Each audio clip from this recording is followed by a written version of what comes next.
TV 910ಗೆ ಸ್ವಾಗತ. ನಾನು ಅಸ್ಫಿಯಾ. ನೀವು ಇನ್ನು ನಮ್ಮ ಚಾನೆಲ್ಗೆ ಸಬ್ಸ್ಕ್ರೈಬ್ ಆಗಿಲ್ಲ ಅಂದ್ರೆ ಈಗಲೇ ಸಬ್ಸ್ಕ್ರೈಬ್ ಆಗಿ ಪಕ್ಕದಲ್ಲೇ ಇರುವ ಬೆಲ್ ಐಕನ್ ಕ್ಲಿಕ್ ಮಾಡಿ, ಲೈಕ್ ಮಾಡಿ, ಶೇರ್ ಮಾಡಿ. ಬಕ್ರೀದ್ ಹಬ್ಬಕ್ಕೆ ಕುರಿಗಳ ಮಾರಾಟ ಬಲು ಜೋರು. ಹಬ್ಬದ ಪ್ರಯುಕ್ತ ಮೇಕೆ, ಆಡು, ಕುರಿಗಳನ್ನು ಬಲಿ ನೀಡುವುದು ಹಬ್ಬದ ವಾಡಿಕೆ.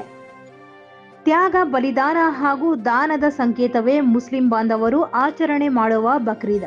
ಸೋಮವಾರ ಎಲ್ಲೆಡೆ ಬಕ್ರೀದ್ ಹಬ್ಬವನ್ನು ಶ್ರದ್ಧಾ ಭಕ್ತಿಯಿಂದ ಆಚರಣೆ ಮಾಡುತ್ತಾರೆ. ಚಿಂತಾಮಣಿ ತಾಲೂಕಿನಲ್ಲಿ ಬಕ್ರೀದ್ ಹಬ್ಬ ಜೋರಾಗಿ ನಡೆಯುತ್ತಿದೆ.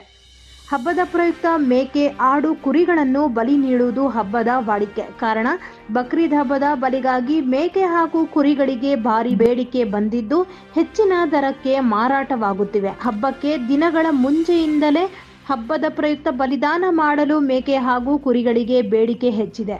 ನಗರದ ಗಾಂಧಿನಗರದ ಬಳಿ ಇರುವ ಜಾನುವಾರು ಮಾರುಕಟ್ಟೆಯಲ್ಲಿ ವ್ಯಾಪಾರ ವಹಿವಾಟು ಜೋರಿದೆ.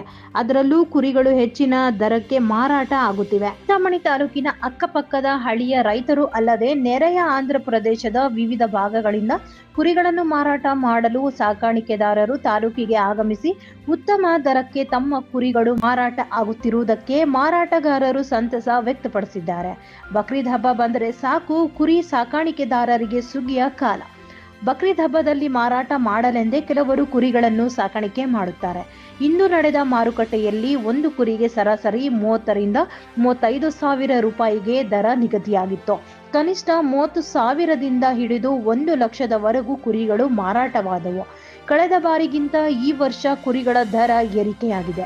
ಹೆಚ್ಚು ಜನರು ಖರೀದಿಗೆ ಬಂದಿದ್ದರೂ ತ್ಯಾಗ, ಬಲಿದಾನದ ಸಂಕೇತವಾದ ಬಕ್ರೀದ್ ಹಬ್ಬವನ್ನು ಅದ್ದೂರಿಯಾಗಿ ಮಾಡುತ್ತೇವೆ. ಜೊತೆಗೆ ಕುರಿಗಳ ದರ ಏರಿಕೆ ಬಿಸಿಯಾಗುತ್ತಿದೆ ಎಂದು ಖರೀದಿ ಮಾಡಲು ಹೋದ ವ್ಯಕ್ತಿಗಳು ಹೇಳಿದರು. Bureau report, Syed Aslam Pasha, TV 910 Kannada news, Chintamani.